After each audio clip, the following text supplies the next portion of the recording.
오늘 우리에게 주신 하나님의 말씀을 함께 보도록 하겠습니다. 데살로니가 전서 5장 18절 말씀입니다. 오늘 은혜 시리즈 마지막입니다. 세 번째 시간 데살로니가 전서 5장 18절 우리가 다 같이 합독하도록 하겠습니다. 준비 시작. 범사에 감사하라. 이것이 그리스도 예수 안에서 너희를 향하신 하나님의 뜻이니라. 한 번 더 우리가 읽어보도록 하겠습니다. 준비 시작.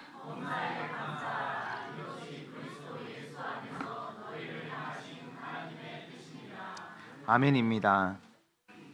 네, 여러분 너무나 잘 알고 계시는 말씀이고 어떤 가정에는 이것이 액자로 또 이렇게 또 잘 이제 제가 전시되어 있는 것들을 봤습니다. 범사에 감사하라. 이것이 그리스도 예수 안에서 너를 향하신 하나님의 뜻이니라. 자, 이것은 단지 성경은 우리에게 단지 유익한 제안이나 건강한 삶을 위한 조언을 하는 게 아닙니다. 사실 여러분, 우리가 감사하라라고 하는 거는 감사하면서 살면 복되지, 감사하면서 살면 우리 모두가 정말 행복한 삶을 살지 않겠어? 다시 한번 얘기하지만 단지 유익한 제안이나 건강한 삶을 위한 조언이 아니라고 했어요. 이것은 마치 우상을 숭배하지 말고 간음하지 말고 살인하지 말고 그리고 우리의 삶 가운데 하나님을 떠나 살지 말라고 하는 것과 같은 의미로서 성경은 우리에게 이 말씀 앞에 순종하는 삶을 이야기하고 있는 것이죠. 그래서 범사라는 말, 예전에 항상 제가 어릴 때 보면 그 아버님이 그 성경 그 헌금 봉투에 항상 범사에 감사합니다 하고 항상 헌금 봉투에다 쓰시고 그걸 헌금에 넣는 거 봤어요. 그래서 범사가 옛날에는 한자를 잘 모르니까 범사가 뭔 뜻일까를 잘 몰랐는데 이제 크면서 알았어요. 범사는 뭐죠? everything이에요. 모든 것에 감사하라는 거예요. 이 말은 무슨 의미예요? 좋은 일에만 감사하잖아요, 우리가. 좋은 일에만. 그러나 모든 것은 뭐예요? 불행하고 나쁜 일, 슬픈 일, 때로는 내 삶이 이렇게 비참할 수 있을까? 라고 하는 그 칠흑 같은 어둠 가운데서도 뭐 하라는 거예요? 감사하라는 거예요. 그래서 여러분이 잘 아시는 것처럼 이 범사에 감사라는 말은 환경적인 요인이나 내 감정적인 요인에 기반한 감사가 아니라는 것을 성경이 이야기하고 있는 것이죠. 범사에 감사하라. 가장 밝고 환할 때도 당연히 감사하죠. 그러나 가장 어둡고 가장 우리 가운데 낙심과 좌절이 있을 때도 뭐 해라? 감사하라. 그러면 변화무쌍한 환경에 이 감사를 거는 게 아닌 거예요. 뭐예요? 환경을 뛰어넘어서 변하지 않는 상수가 있다는 거예요. 변하지 않는. 그래서 이 범사에 감사라는 것은 사실은 이 감사라는 이 뜻은 원래 원문을 보면 굉장한 영적인 의미입니다. 그냥 우리가 야 어른들이 이렇게 잘 대해주시면 감사할 줄 알아야지, 야 이웃들에게 감사를 표할 줄 알아야지, 이 정도의 윤리와 도덕적인 감사가 아니라 모든 것이라고 하는 모든 것에 감사라는 그 의미는 변하지 않으시는 하나님 안에서 감사라는 것이에요. 그러니까 상황과 내 어떠한 환경과 내가 가지고 있는 어떤 조건과 상관없이 누구로 인해서 감사할 수 있다는 거예요? 하나님으로 인해서 감사할 수 있다는 말이에요. 자, 우리 좌우로 살펴 이렇게 인사해 볼까요? 감사합니다. 네. 네. 그래서 다시 얘기하자면 하나님께서 우리에게 범사에 뭐 하라고 하셨죠? 감사하라고 했어요. 그런데 범사에 감사하라고 말씀하셨는데 감사하지 않는 삶을 산다는 건 뭐냐면 따라해 보세요. 불순종. 그래서 감사하지 않는 것은 불순종하는 거예요. 그럼 불순종은 뭐죠? 한 글자로 죄예요. 죄는 뭐 해야 되죠? 회개해야 돼요. 여러분이 감사하지 않는 삶을 산다는 것은 뭐냐면 불순종하는 것이고 죄를 짓는 것이고 그것은 뭐 해야 되는 거예요? 마땅히 회개해야 되는 거예요. 우리가 어떤 특별한 어떠한 죄의 열매를 가지고 회개는 많이 해요. 내가 그때 그 일을 하지 말았어야 되는데, 내가 그렇게 행동하지 말았어야 되는데. 여러분의 안에는 도덕적으로 윤리적으로 또한 내가 머릿속으로 생각적으로 나쁘고 어두운 생각을 하는 것에 대해서는 회개를 잘해요. 그러나 범사에 감사하지 않는 것에 대해서 여러분들은 회개하는 일이 거의 없을 거예요. 그러나 성경은 뭐라고 말하냐면 살인하지 말고 우상을 숭배하지 말라와 같이 범사에 감사하지 않는 것도 불순종이고 그것은 죄고 그것을 회개해야 된다고 성경은 명확하게 우리에게 얘기하고 있는 것이죠. 그러면 우리는 어떨 때 감사하지 못할까요? 한번 생각해 보세요. 여러분이 한 해를 생각해 보셨을 때 작년에 여러분이 어떨 때 감사하지 못했을까요? 한번 따라해 보시겠어요? 은혜를 잊을 때 우리는 불평을 한다. 그러니까 감사하지 못할 때 불평이 나오잖아요. 그래서 불평은 하나님을 신뢰하기를 거부하고 우리의 삶 속에 하나님의 은혜를 인정하지 않을 때 뭐가 나오는 거냐면 감사의 반대인 불평이 나오는 거예요. 다시요. 하나님을 신뢰하기를 거부하고 하나님을 신뢰하지 않아요. 이 상황 속에서 하나님이 나한테 뭘 해줄 수 있겠어? 하나님을 신뢰하지 않고 우리의 삶 속에 그분이 베푸신 은혜를 인정하지 않고 기억하지 않을 때 뭐가 온다고요? 불평이 찾아오는 거예요. 자, 출애굽기 16장 2절부터 3절까지의 말씀을 보도록 하겠습니다. 다 같이 우리 합독하도록 하겠습니다. 시작. 이스라엘 자손이 온 회중이 그 광야에서 모세와 아론을 원망했다.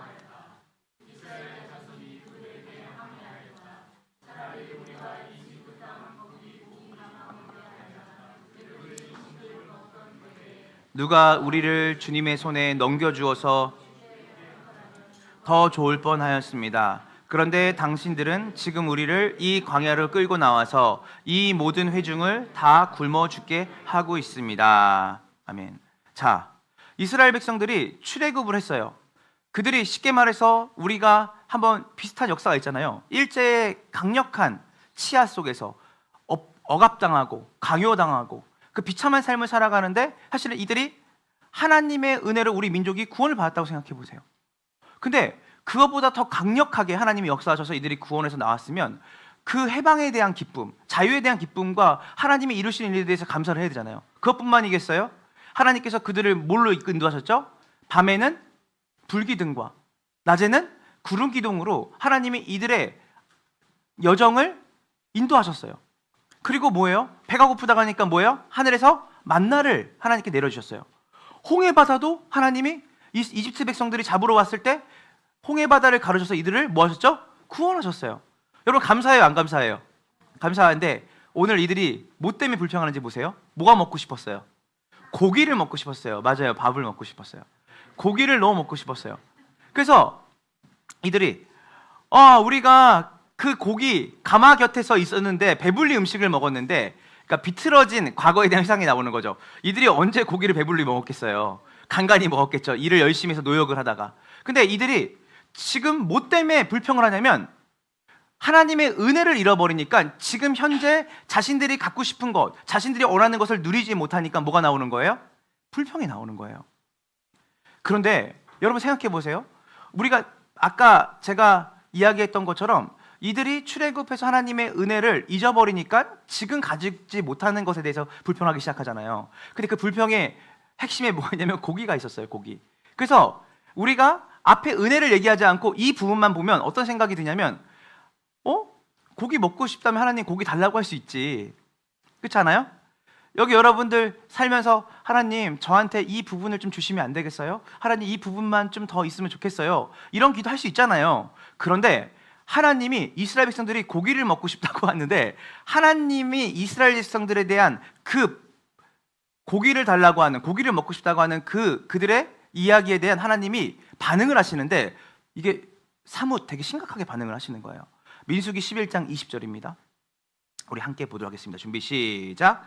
고기 냄새가 너희 코에 넘쳐서 역겨워질 때까지 한 달 동안 먹을 것이다. 이는 너희가 너희 가운데 있는 여호와를 거부하고 그 앞에서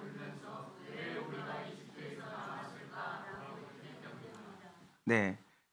그러니까 고기를 먹고 싶다고 했는데 우리가 보면 너무 부당하게 하나님이 심각하게 이렇게 대하시는 거 아닌가. 마치 이런 겁니다. 우리 기쁨이가 아빠 고기가 먹고 싶어요. 근데 야 기쁨아 우리 이전까지 전에도 고기 먹었고 그리고 지금은 이렇게 최근에 고기는 매일 먹는 게 아니야 하는데 고기 먹고 싶다고요 하고 막 소리를 질렀어요. 그래서 제가 기쁨이한테 자 정육점에서 내가 고기 5근을 사가지고 기쁨이 앞에서 구우면서 네 입에서 고기가 토할 때까지 먹여줄게 아빠가. 그리고 네 코와 입에 모든 게 다 고기가 나올 정도로 먹여줄게. 냄새가 다 들어가도록. 이거는 너무한 거 아니에요? 자 근데 하나님이 그렇게 말씀하시는 거예요. 고기 냄새가 너희 코에 넘쳐서 역겨워질 때까지 한 달 동안 먹을 거래요. 고기만 먹이겠다는 거예요 하나님이. 이러면 되게 하나님이 마치 지금 제가 그런 행동을 했다면 유치한 아빠와 같은 행동을 하는 거잖아요. 니네가 고기가 그렇게 먹고 싶었어? 그래 한번 내가 고기를 먹여줘 볼게. 한 달 동안 너희가 아침부터 저녁까지 늘 고기만 먹고 살 수 있게 해줄게. 그래서 이거 보면 우리 하나님이 너무 유치하신 거 아닌가 싶은데 사실은 하나님이 고기를 주고 싶지 않았거나 이들이 고기를 달라는 요청에 대해서 하나님이 화가 나신 게 아니라 뭐냐면요. 한번 따라해 보시겠어요? 그들이 하나님이 주신 은혜를 잊고, 이 두 번째가 중요해요. 하나님을 불신했기 때문이다. 그래서 이거를 이렇게 얘기할 수 있어요. 우리가 출애굽기 아까 읽었던 말씀을 제가 한번 의역해 볼게요. 저는 하나님이 저를 보살펴 주고 계시다는 것을, 우리를 보살펴 주고 계시다는 것을 믿지 않아요. 하나님이 적과 끓여낸 가나안 땅까지 우리를 인도하실 거라는 약속도 지키실 거라는 것을 믿지 않아요. 제가 겪고 있는 일로부터 하나님이 저를 구원해 주실 수 있을 거라고 저는 믿지 않아요. 철저하게 뭐예요? 하나님에 대한 불신이에요. 그 불신이 이들에게 고기라는 그 내용으로 하나님 앞에 불평하게 만들었던 거예요. 그래서 불평은 하나님께서 우리를 어떤 은혜로 우리를 인도하셨는지를 잊어버리고, 그리고 하나님께서 우리를 지금도 보호하시고 인도하신다는 것을 신뢰하지 못할 때 나오는 게 뭐라고요? 불평이 나온다는 거예요. 자, 두 번째 불평은 언제 나오냐면요, 한번 따라해 보시겠어요? 가진 것에 주목하지 않고 갖지 못한 것에 집착할 때 나와요. 예. 그래서 불평은 완벽하지 못한 환경에 점점 더 집착하게 만들어요. 내가 지금 가지고 있는 것이 완벽하지 않다고 생각하는 거예요. 그래서 항상 뭐냐면 이 사람들은 입에 불평을 달고 살아요. 좀만 더, 이것만 더 있었으면, 이런 삶이, 이런 집이, 이런 환경이, 이런 것들이. 그래서 점점점 불평은 완벽하지 못한 환경에 점점 더 집착하게 하는 반면에, 감사를 하는 사람들은 뭐예요? 환경이 좌우되지 않아요. 야, 예전에 늘 제가 들었던 얘기, 아버지한테, 야, 이것도 못 먹는 사람이 있어. 여러분 이런 많이 듣지 않았어요? 막 반찬 불편하면, 야, 이것도 못 먹고 굶는 사람도 있어. 항상 제가 들었던 게 아프리카 얘기 많이 들었던 것 같아요. 아프리카가 모르는데, 아프리카는 항상 이것도 못 먹는 사람이 많고, 그리고 물도 막 시원한 물 없어요 라고 하면 이 미지근한 물도 못 먹어서 죽는 사람들이 있어. 그러니까 항상 뭐냐면 감사하라고 하는, 그러니까 어떤 환경 속에서도 뭐 하는 거예요? 감사하는데, 불평은 뭐예요? 이거보다 조금 더 시원한 물이, 지금 내가 먹는 이거보다 좀 더 근사한 식사가, 또 근사한 차가, 근사한 미래의 삶이, 그러니까 계속해서 완벽하지 못한 환경에 집착을 하니까 점점점 결핍에만 목적이 가 있는 거예요. 결핍에만 관점이 가 있으니까 뭐예요? 계속 불평이 일어나요. 그래서 하나님의 은혜가 모든 상황에서 충분히 우리에게 감사할 조건이 된다는 것을 우리가 잊어버려요. 자, 그래서 이스라엘 백성들도 뭐예요? 여러분, 하나님이 만나를 주시고 물도 주시고 그들이 의복이 헤어지지 않도록, 신발이 헤어지지 않도록 그들을 돌보셨어요. 근데 그들이 뭐예요? 자신들이 가진 것들을 잊어버렸어요. 그리고 갖지 못한 것들에 집착하는 것을 봐요. 그때 뭐가 나와요? 감사가 아니라 불평이 나오기 시작하는 거예요. 세 번째로 불평은 뭐가 있냐면, 불평은 누가 하냐면, 아까 말했던 것처럼 첫 번째로 은혜를 잃어버리고 하나님을 신뢰하지 못한 사람한테 불평이 나오고, 그리고 가진 것에 감사하지 못하는 사람에게 불평이 나온다고 했어요. 근데 이 불평이 가지고 있는 또 다른 특성이 있어요. 이게 뭐냐면, 불평은 전염성이 있어요. 전염성. 자, 민수기 11장 4절을 한번 다 같이 보도록 하겠습니다. 준비, 시작. 백성 가운데 섞여 살던 외국인들이 음식에 욕심을 품고 불평했습니다. 이윽고 모든 이스라엘 백성도 불평하기 시작했습니다. 그들이 말했습니다. 자, 그러니까 우리가 은혜도 퍼져나가거든요. 감사도 퍼져나가는 것처럼 모두 퍼져나가요. 불평도 퍼져나가요. 이 민수기 지금 11장을 보면 이스라엘 백성들과 함께 섞여 살던 사람에게로부터 불평이 시작이 됐거든요. 근데 이 사람들을 여기서는 외국인이라고 말하지만 다른 성경에 보면 따라해보세요. 잡족. 즉 이스라엘 백성들이 출애굽할 때 이들은 혈통적으로 또 그리고 하나님은 원래 섬기던 사람들이 아니었어요. 그러나 하나님의 은혜로 이들이 출애굽을 했는데, 같이 했는데, 이들이 먼저 뭘 품었냐면 음식에 대한 욕심이 이들 가운데 들어온 거예요. 그러니까 계속해서 이스라엘 사람들을 쿡 찔르면서 이렇게 얘기를 하는 거예요. 야, 어떻게 사람이 만나만 먹고 살아? 어떻게 사람이 이렇게 광야에서 어떻게 이런 상황과 이런 환경 속에서 만족하며 살아? 야, 이게 맞는 거야? 하나님 정말 우리를 보호하시는 거 맞아? 하나님 정말 우리를 인도하실 생각이 있으신 거야? 근데 이 한 사람의 불평, 이 한 잡족들, 또 그리고 이 공동체의 불평이 이스라엘 수백만 명의 사람들에게 퍼져나가는 거예요. 그래서 이스라엘 전체가 불평하기 시작했어요. 그래서 우리가 잘 기억해야 돼요. 우리의 개인의 삶에서, 가정에서, 때로는 우리가 있는 일터에서, 또 학업의 현장에서 나는 감사를 하는 사람인가, 불평을 하는 사람인가? 불평은 반드시 전염을 가져와요. 그렇지만 은혜와 감사도 전염성을 있다는 거예요. 그래서 여러분들이, 저는 은혜의 전염성을 가진 분 되시길 간절히 소망합니다. 복된 새해 저 사람하고 있으면 감사가 넘쳐. 저 사람과 있으면 정말 하나님이 베푸신 은혜가 내 삶 가운데 다시 한번 새록새록 기억이 나고 경험되어지는 것 같아. 그런데 저 사람하고만 있으면 계속 내 마음에 불평이 일어나. 잘 지내다가도 저 사람하고만 얘기만 있으면 내가 가진 게 너무 초라해 보이고, 내가 가진 이 삶이 너무나 비참한 것 같이 느껴져. 그래서 불평하게 돼. 그래서 여러분, 우리가 감사와 불평을 하나님께서 우리에게 선택으로 주셨어요. 그러나 그 선택에서 우리가 택해야 되는 유일한 우리의 삶의 양식은 모든 것에 감사하는 거예요. 왜냐하면 주님의 은혜가 우리 가운데 성경은 늘 차고 넘친다고 얘기하니까. 자, 그러면 알겠습니다. 어떨 때 불평을 하는지를 알았어요, 여러분들이. 그죠? 어떨 때요? 하나님의 은혜와 하나님에 대한 신뢰에 대한 부분을 잊어버렸을 때, 그죠? 그리고 가진 것에 불만족스러워하고 갖지지 못한 것에 집착할 때 불평이 나오고, 그리고 불평은 전염성이 있다고 했어요. 그러면 우리가 어떻게 불평하지 않고 감사할 수 있을까? 이제 감사에 대한 부분을 생각을 해봐야 될 것 같아요. 예. 우리 지금은 은퇴하신 목사님이신 김동호라는 목사님이 계시는데, 그분이 한번 이 감사에 대한 설교라는 걸 제가 들은 적이 있어요. 한 수년 전에. 근데 그분이 뭐라고 말했냐면 보물찾기 얘기를 하더라고. 보물찾기. 자, 여러분 보물찾기 어릴 때 해보셨어요? 저희는 항상, 저 어릴 때는 소풍을 가면 항상 선생님들이 보물을 숨겨놔요. 종이로 막 숨겨놔서 애들한테 점심 먹은 다음에 자유시간 주고 나서 바로 뭐냐면 보물을 찾으라고 딱 애들에게 말하면 애들이 막 뛰어가서 막 나무 사이에, 또 그리고 그 틈, 여러 가지 그 벽돌 사이에, 틈 사이에 막 우리가 그 보물을 찾거든요. 근데 꼭 보면 보물을 많이 찾는 아이들의 특징이 있어요. 어떤 특징이 있는지 아세요? 따라해 보세요. 열심히 찾는다. 네, 보물을 찾는 애들은 뭔가 센스가 있는 게 아니라 얘네들은 살을 걸리시 찾더라고요. 막 뛰어가서 야 여기 있다 하면서 막 자기가 나눠줘. 또 그리고 막 열심히 찾아. 근데 보물을 못 찾는 애들의 특징이 뭐냐면 찾으면 찾는 거고 뭐 없으면 없는 거고 막 이렇게 그냥 걸음도 그래요. 그러다가 야 나 하나만 줘 이렇게 얘기를 해요. 자, 김동욱 목사님이 뭐라고 말했냐면 우리가 감사를 어떻게 찾아야 되냐면 보물 찾기를 가는 어린 학생이 보물을 찾는 것처럼 열심히 찾아야 된다고 했어요. 자, 그래서 우리가 감사할 이유를 찾는 첫 번째는 뭐냐면 현재 우리의 일상에서 누리고 있는 감사를 찾아봐야 돼요. 자, 한번 여기서 제가 10초만 시간을 좀 드려볼게요. 10초 동안 여러분들이 여러분의 일상에서 당연한 듯이 누리고 있었던 아까 찬양처럼 여러분들이 감사할 것들을 한번 10초만 생각해 보세요. 10초 세볼게요, 제가. 자, 시작해 보세요. 열심히 찾으셔야 많이 찾을 수 있어요.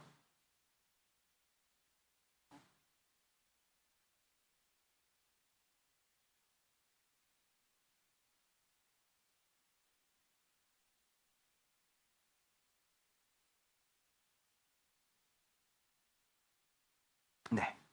저는 짧은 10초를 생각했는데 갑자기 울컥했거든요. 예, 누리고 있는 게 갑자기 두세 가지 팍 떠올라서. 근데 감사하진 않아요. 제가 안 했어요. 자, 첫 번째 우리가 감사할 이유를 찾아야 되는데 일상에서 찾아야 되는데 이미 하나님께서 우리에게 주신 것들이 있어요. 그것을 어떻게 찾아야 된다고요? 따라해보세요. 열심히 찾으셔야 많이 찾을 수 있으세요. 그래서 우리가 삶에서 너무 당연하게 누리고 있었지만 감사하지 않았던 것들을 여러분이 이 복된 새해에 매일같이 찾기를 간절히 소망합니다. 그래서 감사할 것을 찾고 생각하고 고백할 때 우리 안에 불평이 사라지고 하나님이 주신 것에 대해서 감사가 넘칠 줄을 믿습니다. 그래서 우리는 우리의 삶을 어떤 렌즈로 봐야 되냐면 따라해보세요. 은혜의 렌즈로 삶을 바라보고 뭐 해야 돼요? 감사해야 되는 거예요.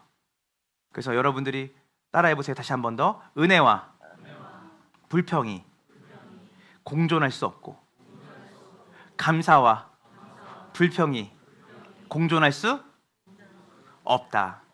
자, 두 번째입니다. 이제 우리가 감사를 첫 번째는 일상에서 열심히 찾으면 된다고 했고, 두 번째는 뭐냐면 과거의 내 삶의 실패를 통해서도 주신 감사를 찾아볼 수 있어요. 다시 성공 아니에요? 저는 뭐라고 했어요 지금? 실패를 통해서도 감사를 찾아봐야 돼요.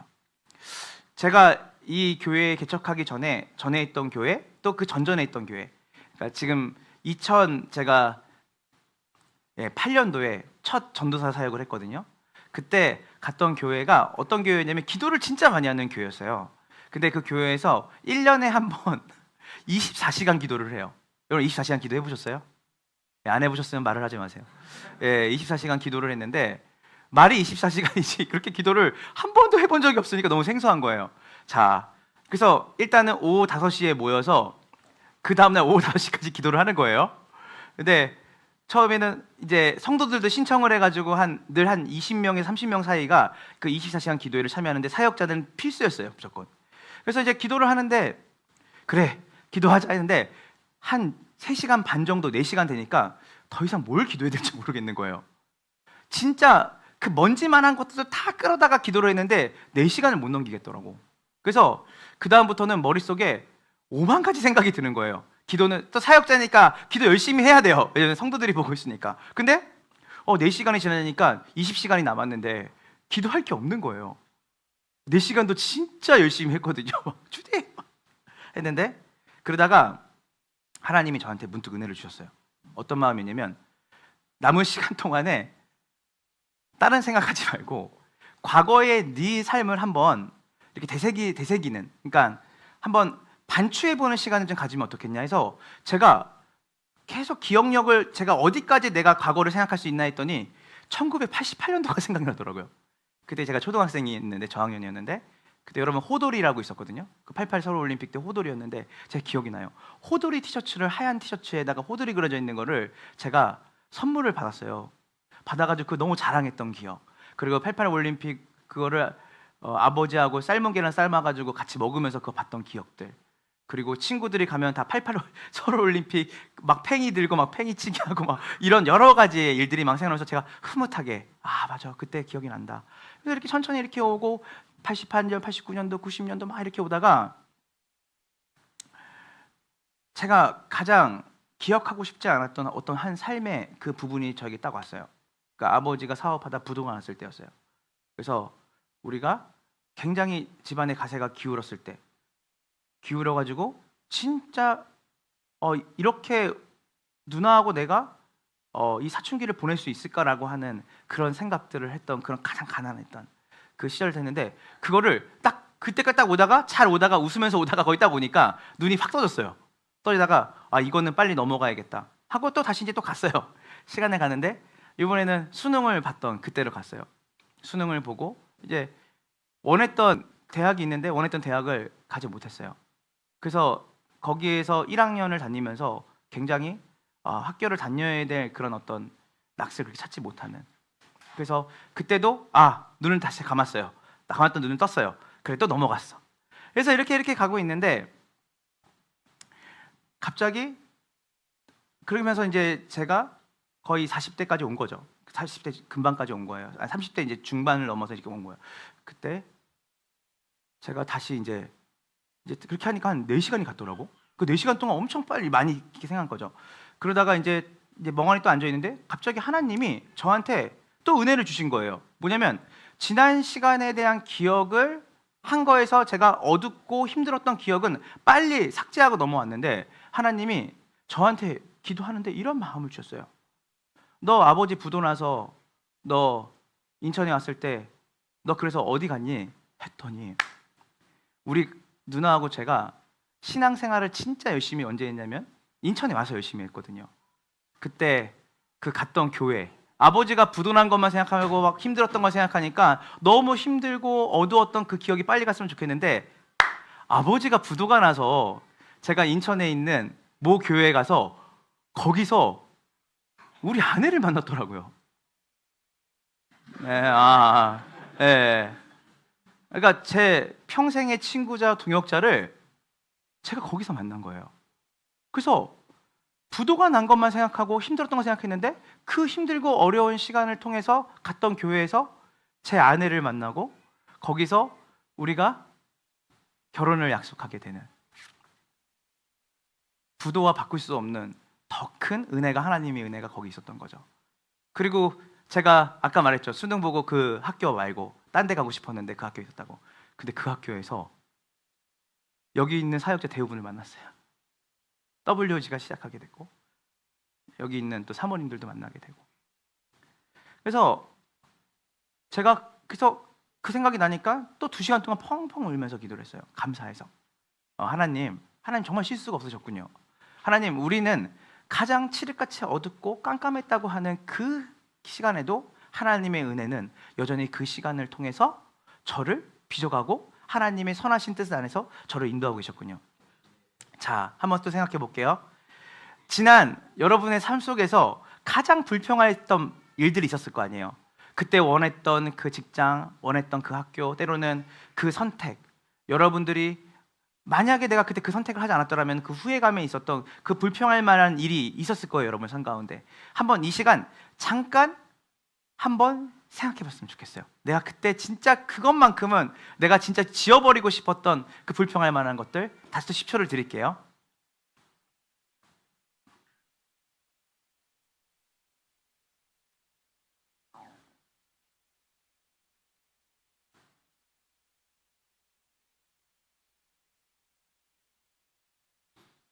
네, 어떤 분들은 바로 떠오르신 분들이 있고, 좀 찾아보니까 그래도 그때 내가 그 순간에 진짜 다시는 돌이키고 싶지 않았는 그 시간에 불평했던 시간이 있을 거예요. 근데 그 시간에 그 사건이 진짜 어둡고 불평할 만한 일이었지만 그 사건을 통해서 여러 가지 파장된 일들, 여러 가지 속에서 결국 지금 현재 여러분 여기 있잖아요.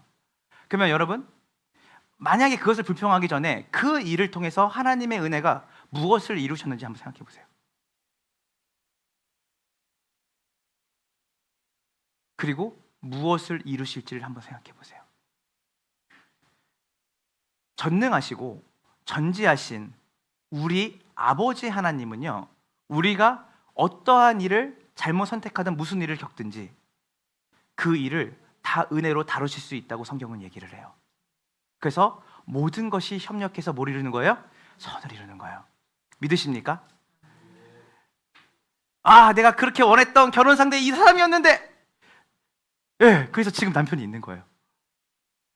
그때 그분을 선택하지 않고 내가 그것을, 그때는 너무 힘들고 어렵고 이별도 힘들었고, 여기 청년들하고 또 막 결혼하시고 이제 지금 결혼 생활 하시는지 분들을 얘기하는 거예요.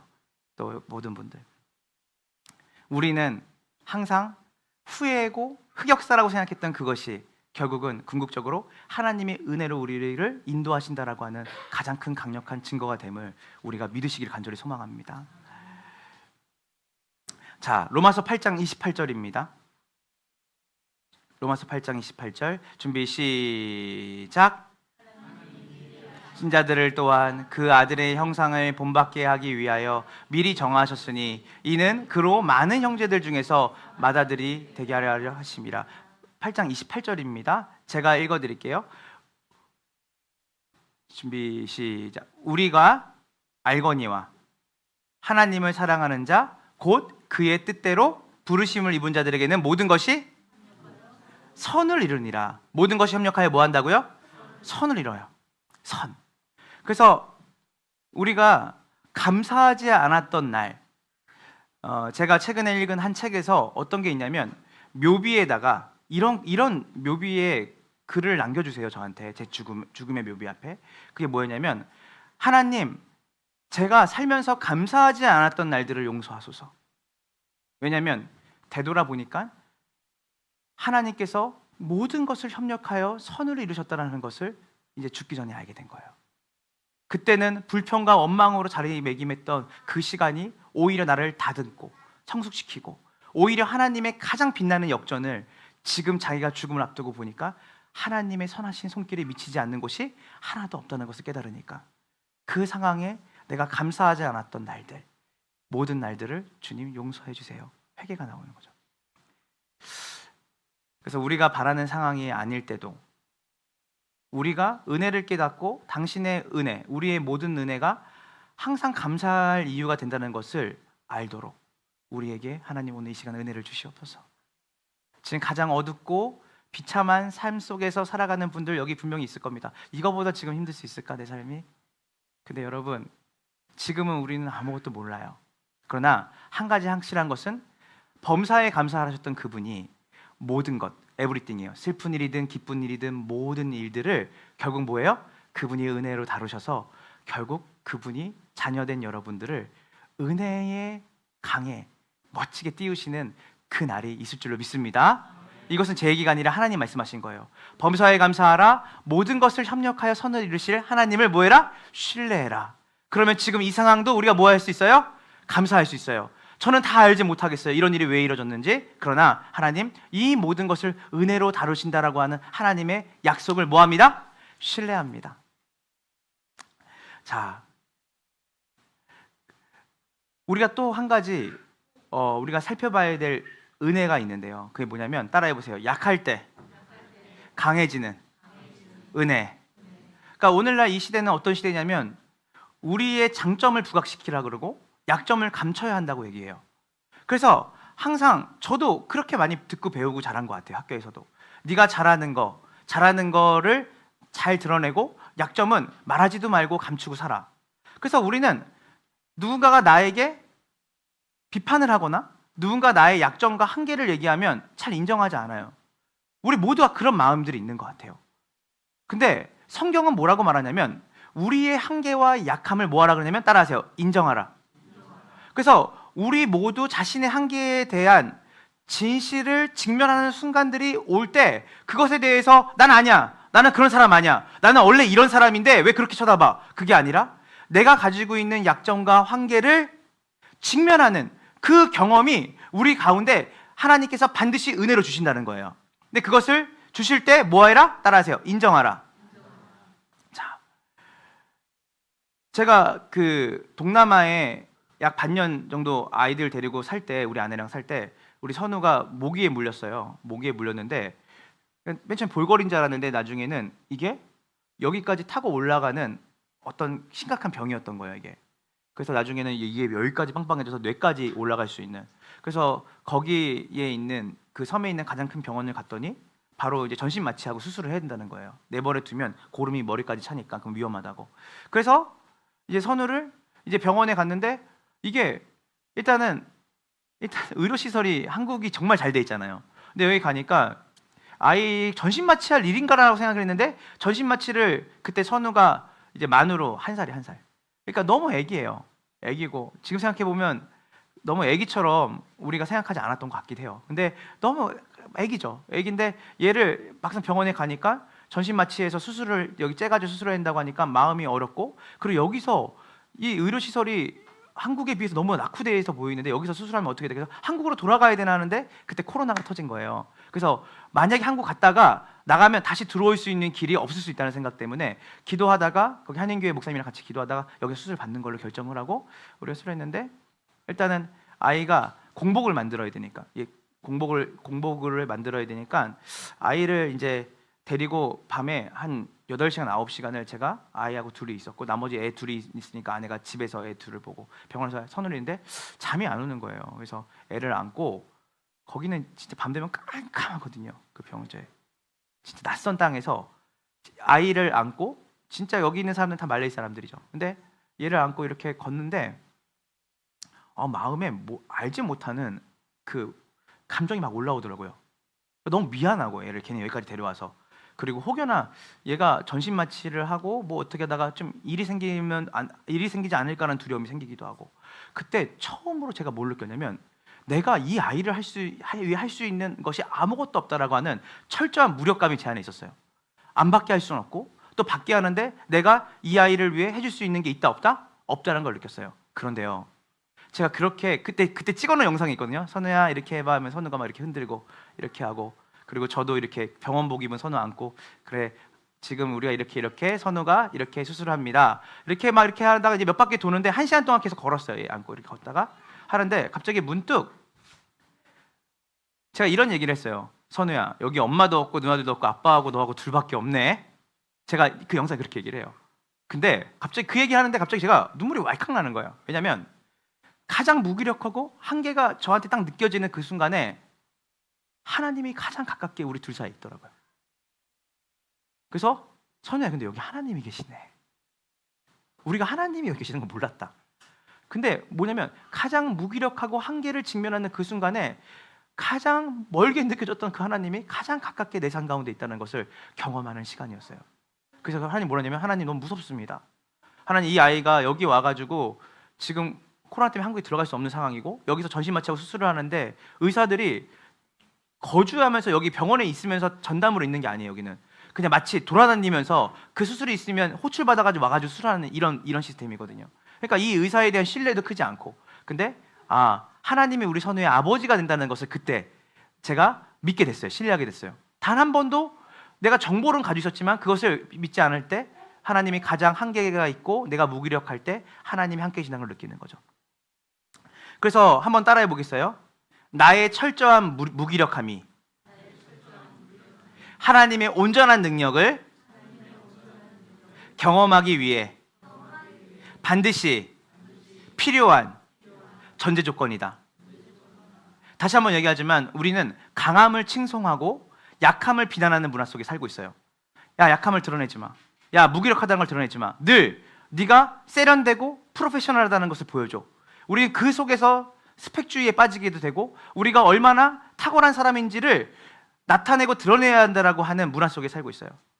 그런데 성경은 다시 한번 얘기하지만 내가 필요한 조건을 갖추지 못한 영역과 나의 약점을 인정하고 의도적으로 하나님께 도움을 구할 수 있을 때 하나님의 능력과 임재를 경험할 수 있다라고 말하고 있습니다. 저는 여러분들이 지금 남들에 비해서 내가 이거를 드러내면 너무 수치스러울 것 같아. 내가 이거를 드러내면 내가 너무 약하고 내가 정말 보잘것없는 사람처럼 보일 거야 라고 하는 그 부분이 여러분에게 있다면 그것을 하나님께 나아가 인정하고 하나님의 강함을 더 믿게 되는 놀라운 은혜를 여러분들이 맛보는 여기 계신 분들이 되길 소망합니다. 그래서 우리 이 시간 또 10초만 한번 생각을 해볼게요. 나의 약점은 뭘까? 내가 지금 가장 숨기고 싶은 나의 약점. 자, 한번 약점을 한번 생각해 볼게요. 10초만. 시작.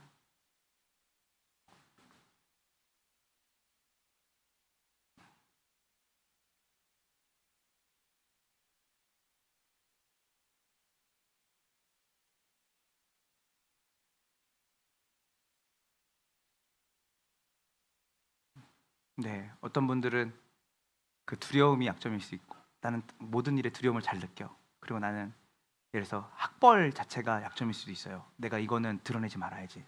또 어떤 분들은 가정에서 있는 어려움과 그 안에서 내가 제대로 컨트롤하지 못하는 부분들이 약점일 수도 있죠. 그래서 항상 그 부분들에 대해서 얘기하기를 꺼려하고, 그런데 우리가 그 약점을 하나님께 가져가는 것이 중요하다고 했어요. 제가 2016년 국제대회에 이제 참석하게 됐어요. 그게 뭐냐면 전 세계 이제 복음주의자들이 모이는 모임이었는데 인도네시아에서 있었어요. 그때 그 대회에 참석하기 전에 참가자들한테 배려를 하나 했는데, 참가하기 전에 거기에 참석하는 국제 리더들, 그러니까 각 분야의 국제 리더들을 미리 우리에게 링크를 보내주고 그 리더들을 우리가 이제 선택을 하면 그 리더들과 집회 전후로 개인적으로 만나서 우리가 궁금한 거나 우리가 힘들고 어려워하는 부분들을 그분들에게 멘토링을 받을 수 있는 시간을 갖게끔 하는 좋은 시간을 이렇게 허락해 줬거든요. 제가 보니까 거기 OMF라고 하는 국제단체, 전 세계 국제단체에 그 대표의 사모님, 할머니 딱 사진을 보니까 머리가 백발에다가 희끗희끗한 머리에 진지하게 웃고 계신 분이 딱 그 사진에 떴어요. 수십 명의 멘토 중에서. 그래서 내가 이분과 약속을 2번을 잡았어요. 2번을 잡아서 이제 그 대회를 갔어요. 대회를 갔는데 가니까 저뿐만이 아니라 제 앞에 브라질 사람들도 이분이랑 같이 면담을 하고 멘토링을 받고 하다가 제 차례가 왔어요. 멘토링 시간은 15분밖에 안 돼요.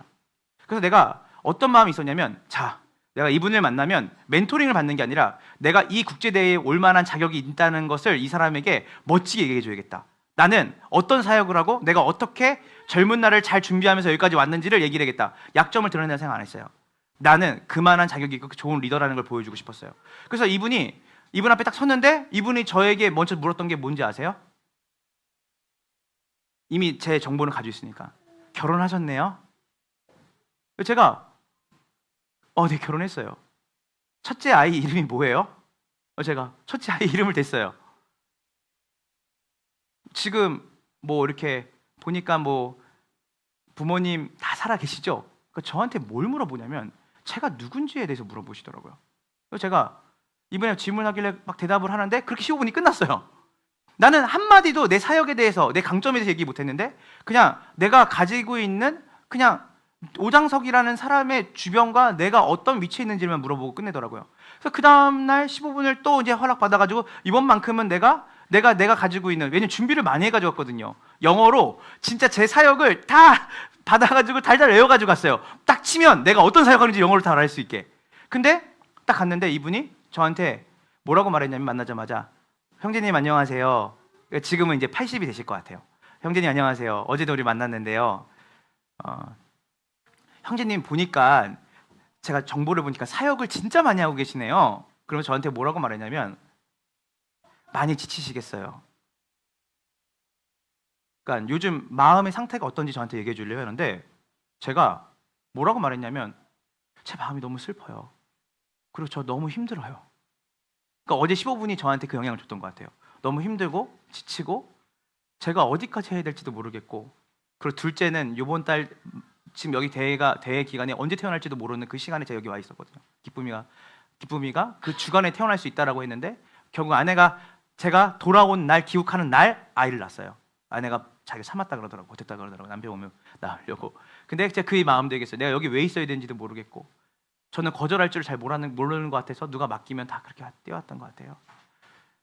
그러면서 제가 뭐라고 말했냐면, 하나님은 왜 항상 저한테 100달란트짜리 일을 맡기고 저한테는 왜 1달란트밖에 안 주는지 모르겠어요.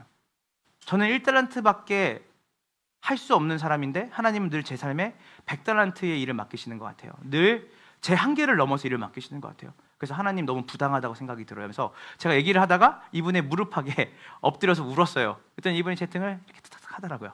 한참 울고 나서 뒤에 사람들이 3-4명이 서 있었거든요. 더 저 빨리 끝나야 되니까. 근데 이분이 스텝을 딱 부르더니 이렇게 말하는 거예요. 저분들한테 조금만 더 기다리라고 하세요. 여기 아직 안 끝났어요.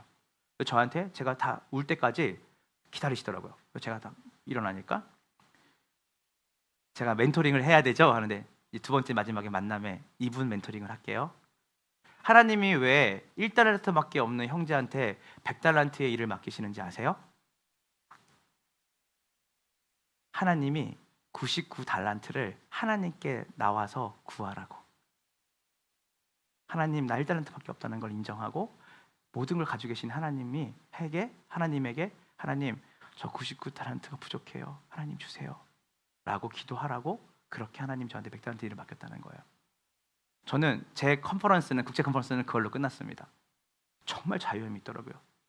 하나님 이건 어떻게 해야 되죠? 하나님 저 이거 뭐 할 줄 모르는데요? 주님 저는 사무가 막 약한데요? 행정이 약한데요? 하나님 저는 설교를 하는데 이 부분이 너무 약하고 이런 게 너무 약한데요? 제가 하나님 그 주셔야 돼요. 도와주셔야 돼요. 힘을 주셔야 돼요. 이런 기도를 하니까 정말 제 안에 어떤 느낌이냐면 100톤짜리의 이렇게 짐을 들고 갔다가 순간적으로 이제는 진짜 1달란트 1kg밖에 안 되는 걸 드는 것 같은 경험을 제가 하게 된 거예요. 여러분 모세나 기드온이나 엘리야와 바울 모두 부르심을 받았을 때 기겁을 했어요. 제가요? 제 몸으로요? 제 건강으로요? 제 나이로요? 제가 이렇게 겁쟁인데요? 제가 이런 일을 한다고요? 근데 그들에게 말씀하셨던 하나님이 동일하게 저에게도 여러분에게 말씀하시는 거예요. 너는 부족해도 된다. 너는 약해도 된다. 내가 너의 강함이 되어주겠다. 내게 나와서 인정해라. 내가 너와 함께 할 것이다. 다시 한번 따라해 보시겠어요? 약함을 인정하는 사람이 하나님의 강함을 덧입는다. 그래서 약함을 뭐 해야 돼요? 기뻐해야 돼요. 세상은 기뻐하지 못하게 하죠. 세상은 그걸 수치스럽다고 얘기하죠. 그러나 하나님은 우리에게 그 약점을 뭐하라 그런다고요? 기뻐해라. 왜냐하면 내가 너를 약하게 만들었으니까. 내가 너를 연약하게 만들었다. 왜? 누구를 의지하라고? 나를 의지하라고. 그래서 고린도후서 1장 9절을 우리가 함께 보도록 하겠습니다.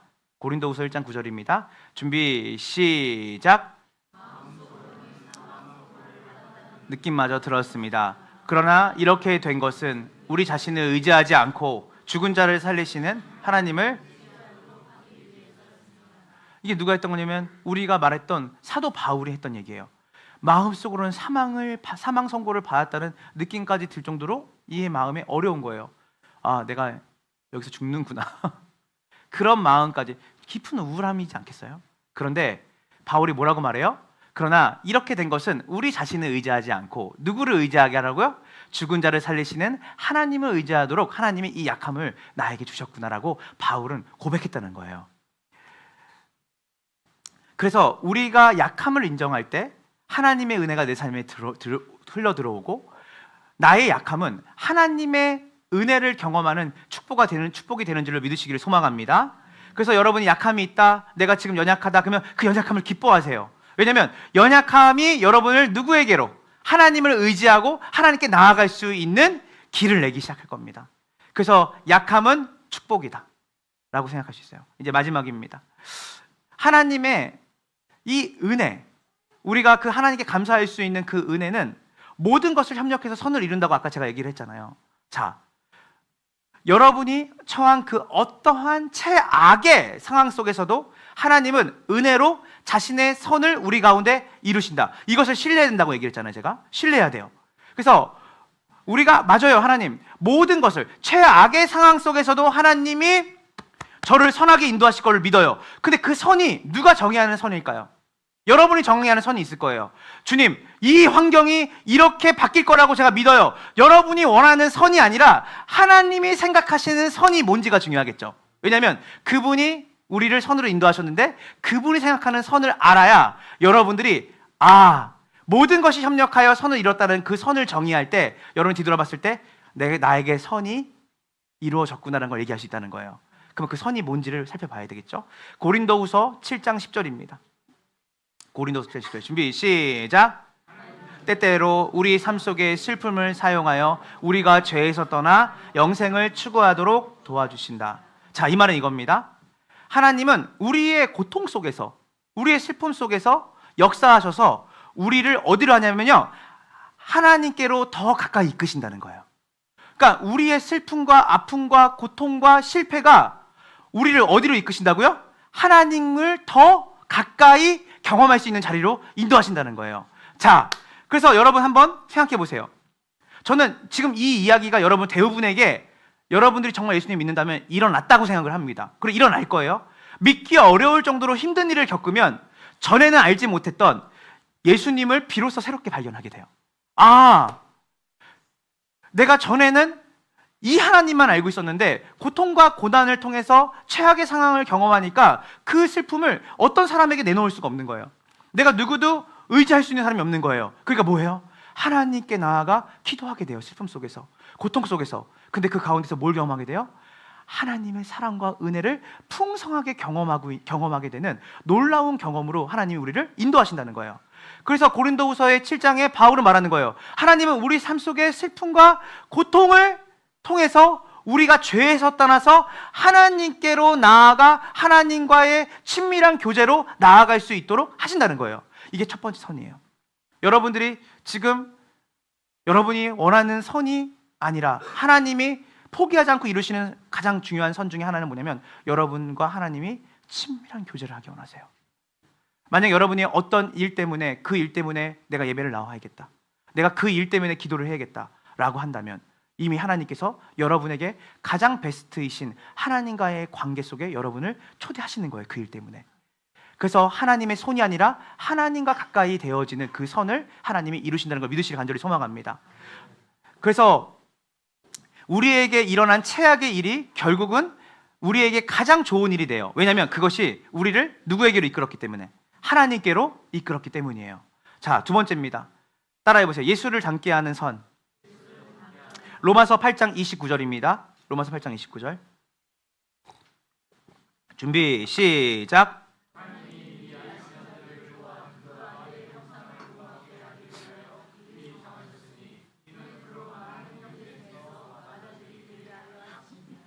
따라해보세요.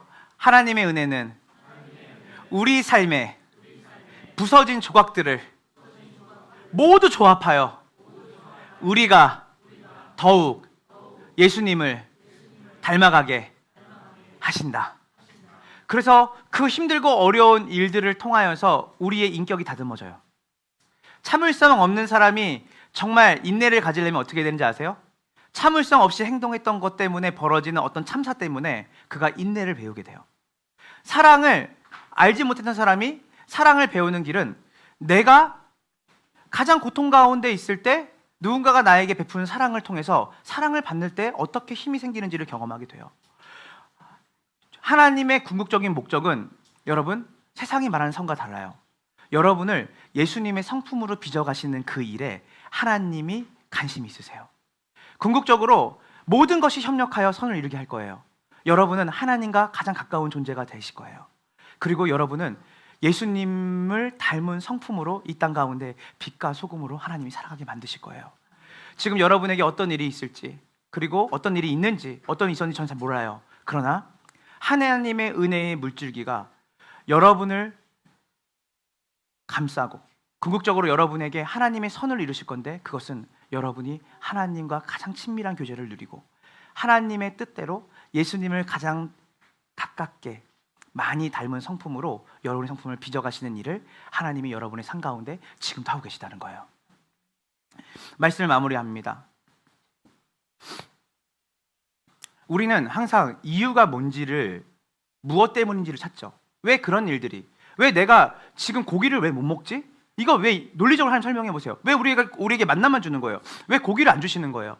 때로는 우리는 계속 우리의 지나간 일들, 최악의 상황 속에서 불평할 것들 안에서 논리적으로 설명을 원하죠.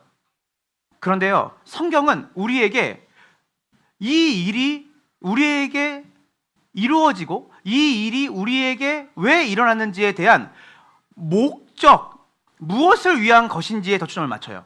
다시 말할게요. 우리는 무엇 때문에 이런 일이 벌어졌지에 찾아요. 그리고 이유가 뭐지? 그래서 우리는 계속해서 뭘 말하냐면 저 사람 때문일 거야. 그때 내가 이것만 더 잘했으면일 거예요. 아니에요. 성경은 이유에 대해서 관심을 가지라고 말하지 않아요. 이 일을 통해서 하나님이 나에게 무엇을 이루실 생각이시지? 따라하세요. 모든 것을 협력하여 선을 이루신다. 결국은 우리에게 있는 모든 일들, 가장 칠흑같이 어둠 가운데 캄캄한 곳에 헤매는 그 일을 통해서 이런 일들을 내가 왜 경험해야 되지? 하나님 이거 왜 나한테 이런 일들을 겪게 하시는 거예요가 아니라, 하나님 이 일을 통해서 주님 저에게 무엇을 이루시려고 하시는 것이죠? 너가 이 일을 통해서 나와 더 가까워지고, 네가 이 일을 통해서 가장 예수를 닮는 성품으로 빚어가기 위한 목적으로 이 일을 내가 하고 있다는 것을 믿으셔야 된다는 거예요. 요한복음 9장 2절부터 3절까지 말씀을 보겠습니다. 자, 준비 시작. 제자들이 예수께 물었다. 선생님, 이 사람이 눈먼 사람으로 태어난 것이 누구의 죄 때문입니까? 이 사람의 죄입니까? 부모의 죄입니까? 늘 그래요. 이 사람 때문입니까? 저 사람 때문입니까? 내가 그 고통을 당했던 게 그 시간 때문입니까? 랄 때 예수님 말씀하시죠. 준비 시작. 이 사람이 죄를 지은 것도 아니요 그의 부모가 죄를 지은 것도 아니다. 이유를 물어보는 제자들에게 이가 맹인이 된 것이 왜 그렇게 했는지를 묻지 말고 이 일을, 이 상황과 환경을 통해서 하나님이 무엇을 이루실 건지를 생각해라. 그 선. 결국 저는 하나님의 영광을 위해서 하나님께서 그를 들어 사용하실 거라는 거예요. 여러분의 모든 환경, 상황 쉽지 않아요. 앞으로 이 새해를 맞이해서 살아가는 삶이 쉽지 않을 겁니다. 로마서 8장 18절 우리가 읽고 같이 찬양하고 기도하고 마치겠습니다. 로마서 8장 18절입니다. 준비 시작.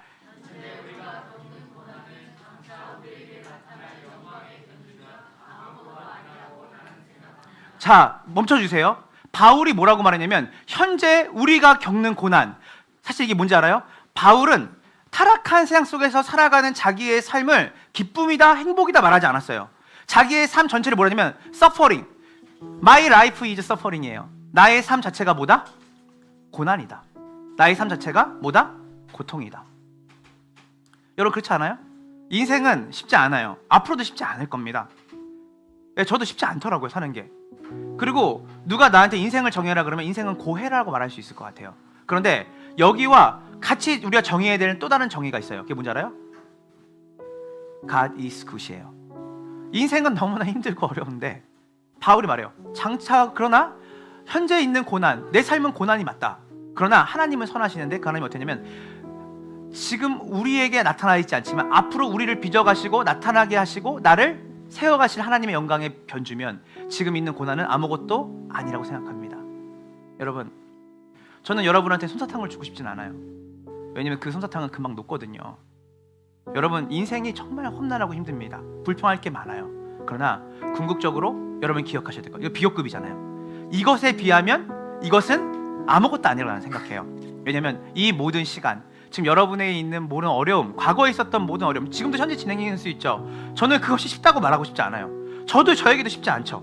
그러나 한 가지 확실한 것은 이 모든 것을 협력하여 선을 이루시는 그 하나님, 내가 원하는 선이 아니라 하나님의 선이 있고, 여러분 그 영광은 지금 내가 당하고 있는 이 어둠 다 있으시잖아요. 살면서 그때 진짜 너무 힘들었는데 지금 뒤돌아보면 그때 하나님이 우리의 잘못된 선택조차도 하나님이 얼마나 은혜로 우리를 빚어가셔서 지금 이 자리에서 그것 때문에 여러분이 누리고 있는 것들이 있죠. 함께하는 교회, 우리가 어떻게 이렇게 모였을까요? 우리는 많은 선택 속에서 여기까지 왔을 거예요.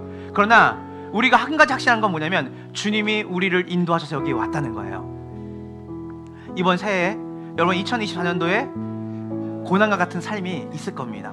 그러나 그 고난을 이겨낼 수 있는 힘은 고난을 회피하는 게 아니에요. 고난을 피해서 도망치는 게 아니에요. 고난과 정면 충돌하셔야 돼요. 직면하세요. 그런데 그 고난 속에서 하나님이 나를 위한 목적이 있다는 것을 믿으셔야 돼요. 하나님이 나를 빚어가실 거야. 이 일을 통해서 내 모난 인격, 내 모난 성격도 하나님이 이걸 통해서 겸손케 하실 거고, 그리고 내가 이전까지는 하나님 없어도 그 돈 의지하고 사람 의지하고 환경 의지하고 살았는데 이제는 하나님밖에 의지할 거 없다라고 하는 가장 큰 복을 이 시간을 통해 나에게 허락하시는구나 라고 하는 놀라운 선, 그 협력하여 선을 이루시는 하나님의 그 선이 나이가 갈수록 더 에이징이 될 거예요. 더 이거 할 거예요. 여러분 기대되시지 않으세요? 그래서 고난만 생각하지 마시고 그 장차 올 영광을 기대하시며 우리의 삶 가운데 불평과 원망이 넘치는 그 삶 속에서 하나님이 예수를 통해서 나에게 베푸신 그 은혜를 기억하고 그 예수를 통하여서 앞으로 나를 그분을 닮게 하고 그분의 영광에 합당한 자로 나를 빚어가시는 하나님에 대한 믿음과 신뢰를 가지고 살아갈 때 여러분이 가지고 있는 이 고난이 여러분에게 기쁨이 되어지는, 그 약함이 자랑이 되어지는 복된 삶이 될 줄로 믿습니다. 우리 이 시간 다 같이 함께 찬양하며 나갑시다. 오늘 우리 말씀 기억하면서 곡조 있는 기도로 우리 이 시간 주님께 올려드리겠습니다. 하나님은 나를 만드시는 분, 하나님은 나를 만드신 분, 나를 만드신 분, 나를 가장 많이 알고 계시며 하나님은 나를 만드신 분, 나를 가장 깊이 이해하신단다. 하나님은 나를 지키시는 분, 나를 절대 포기하지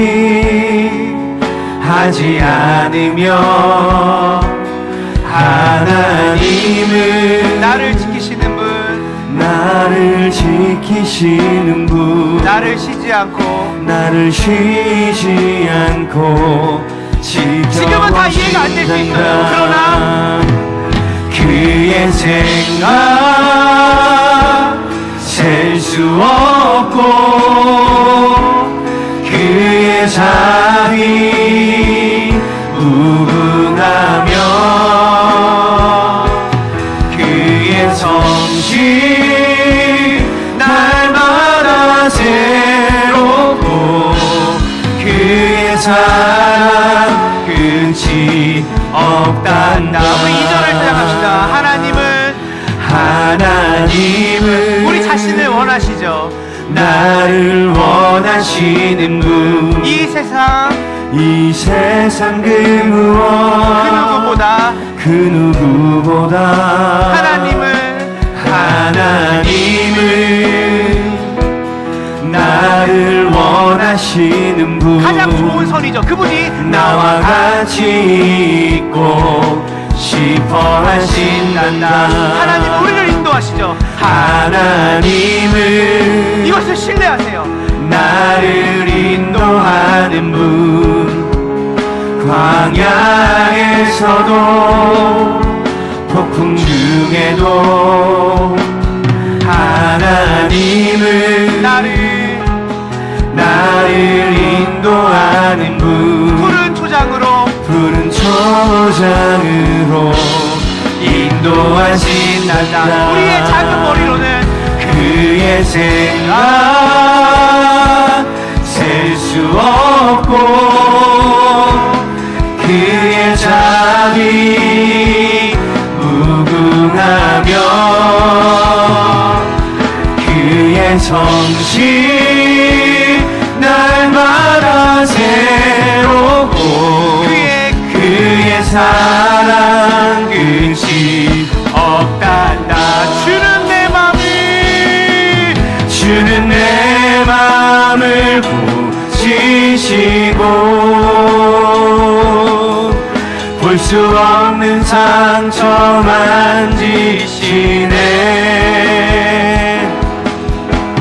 나를 아시고 나를 이해하시네. 내 영혼 새롭게 세우시네. 주는 내 마음을 보시고 볼 수 없는 상처 만지시네. 나를 아시고 나를 이해하시네. 내 영혼 새롭게 세우시네. 그의 생각 셀 수 없고 그의 자비 무궁하며 그의 성실 날마다 새롭고 그의 사랑 끝이 없단다. 우리 마지막으로 그의 생각 우리의 지난 삶을 돌아보며 셀 수 없고 그의 자비 무궁하며 그의 성실 날마다 새롭고 그의 사랑 끝이 없단다. 우리 이 시간 우리 두 가지를 기도하고 우리 오늘 새해를 맞이했으면 좋겠는데요. 우리 첫 번째 기도할 때 여러분 하나님이 여러분에게 베풀어 주신 은혜를 기억하셨으면 좋겠어요. 하나님이 나에게 예수를 보내셔서 구원받는 삶 그리고 영생을 얻는 삶을 주셨다는 것에 감사했으면 좋겠고, 그리고 나아가서 가장 어둡고 힘들고 칠흑같이 좌우분간의 무상전으로 어렵고 힘들 때 그것이 절망이고 사망이고 끝이라고 생각했는데 그 상황 속에서 하나님의 은혜가 여전히 내 삶을 인도하셨다는 것을 주님 고백하지 않는 순간들이 하나도 없었음을 이 시간에 바라봅니다. 그래서 오늘 이 시간 하나님께 모든 것에 감사했으면 좋겠어요. 아까 묘비 해드렸죠? 내가 감사하지 않았던 모든 날들을 회개합니다.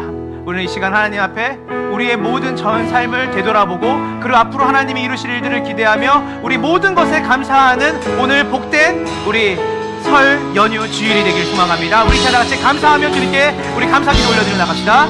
오 하나님 감사합니다.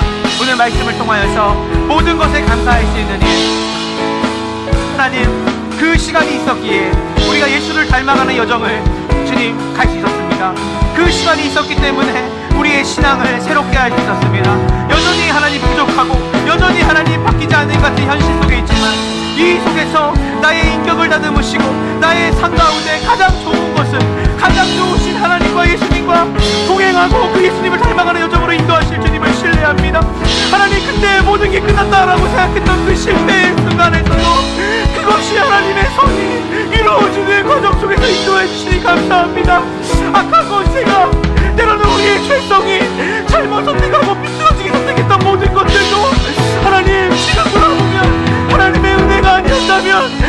하나님이 우리 안에 주님 우리 하나님께 감사할 수 있는 그 조건이 아무것도 없음을 이 시간 가운데 고백합니다. 하나님을 사랑하는 자, 그 뜻대로 부르심을 입은 자, 모든 자들에게 협력하여 선을 이루신 하나님을 바라봅니다. 예수님을 더 닮기 원합니다. 예수님을 더 알기 원합니다. 하나님과 더 친밀한 관계로 들어가기 원합니다. 우리의 일상의 삶 가운데 부지런히 하나님께서 우리에게 부으시는 은혜를 바라보며 감사하는 삶 살게 하소서.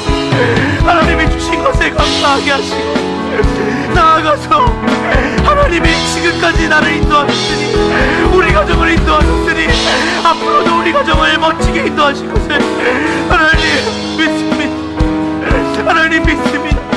주님을 신뢰하는 믿음 도와주시옵시고. 자, 우리 이 시간 한 가지 더 기도할 텐데, 필립 얀시가 이런 말을 했습니다. 하나님의 은혜의 물줄기를 경험하지 않는 사람은 다른 사람을 은혜로 대할 수 있는 힘을 얻을 수 없다고 했어요. 오늘 이 시간 하나님의 은혜의 물줄기 안에 우리가 들어가기 원합니다. 하나님, 이 새해에 우리가 가지고 있는 어떠한 적극적인 강함이 아니라 하나님의 은혜를 약할 때 경험하는 그 하나님에 대한 은혜를 경험하는 그 힘은 사람들을 대할 때 그들의 삶을 이해하고 그들의 삶의 약함을 끌어안을 수 있는 힘을 하나님 우리에게 주실 줄 믿습니다. 새해에 하나님, 우리가 단순히 우리의 삶을 은혜로 보는 것을 넘어서 우리의 주변에 그 은혜가 필요한 사람에게 그 은혜의 물줄기를 흘려보낼 수 있는 하나님 복된 인생으로 2024년 우리를 그런 은혜의 물줄기를 흘려보내는 존재로, 가정으로 우리의 삶이 되게 해달라고 우리 마지막으로 다 같이 주일장 한 번 더 기도하며 함께하는 게 모든 성도들이 은혜의 물줄기를 흘려보내는 거룩하고 복된 삶 살게 해달라고 이 시간 다 같이 주일장 기도하며 나갑시다. 주여, 하나님, 우리가 이번 새해 하나님 우리가 가지고 있는 은혜, 경험한 은혜, 하나님의 은혜로 하나님 우리 주변에 특별히 지독같은 어둠 가운데 있는 자들 하나님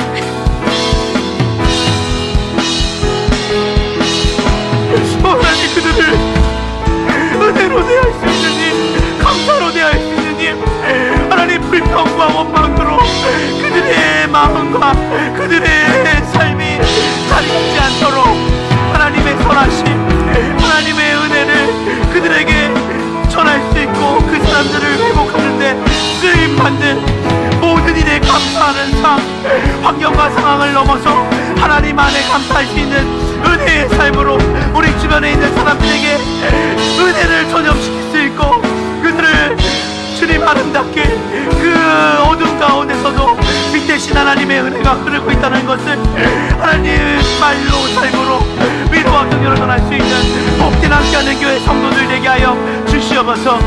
주님 감사합니다. 주님 감사합니다.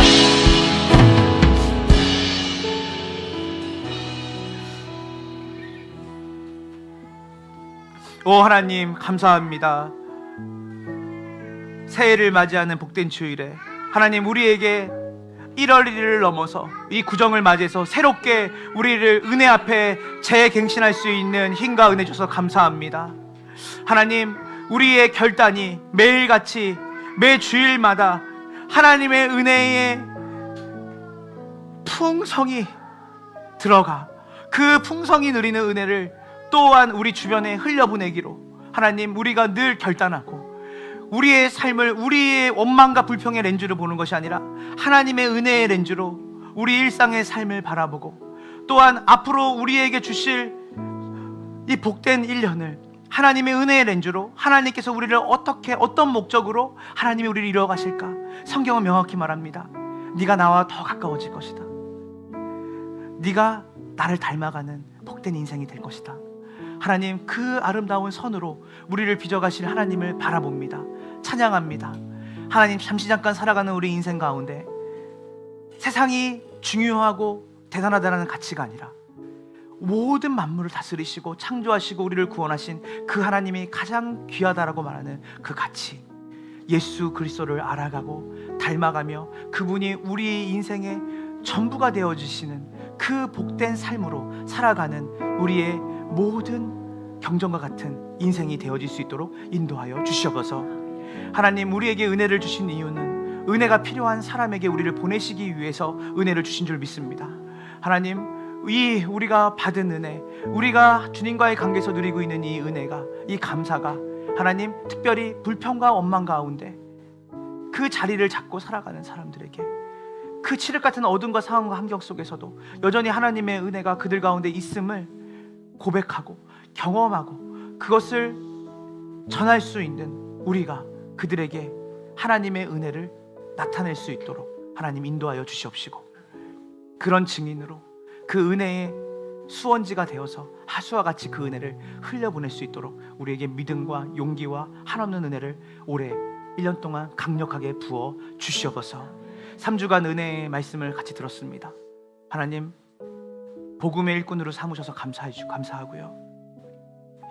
I'm the worst, 가장 최악의 죄인이라고 생각하는 우리의 삶 가운데 가장 큰 은혜가 부어졌음을 믿고 감사할 수 있게 해주셔서 감사하고요. 오늘 우리의 모든 것이 감사의 조건이라는 것을 다시 한번 깨닫게 하시니 감사합니다. 지금은 우리 구주 예수 그리스도의 은혜와 아버지 하나님의 크신 사랑과 성령 하나님의 교통하심이 오늘 범사에 감사할 수 있는 하나님의 은혜가 하나님 안에서 이미 우리 가운데 부어졌고, 앞으로도 그 은혜가 우리를 인도하실 것을 믿으며 감사하기로 결단하며 또 그 감사를 전하기로 결단한 함께하는 교회의 모든 성도들에게 지금으로부터 영원까지 함께 있을지어다.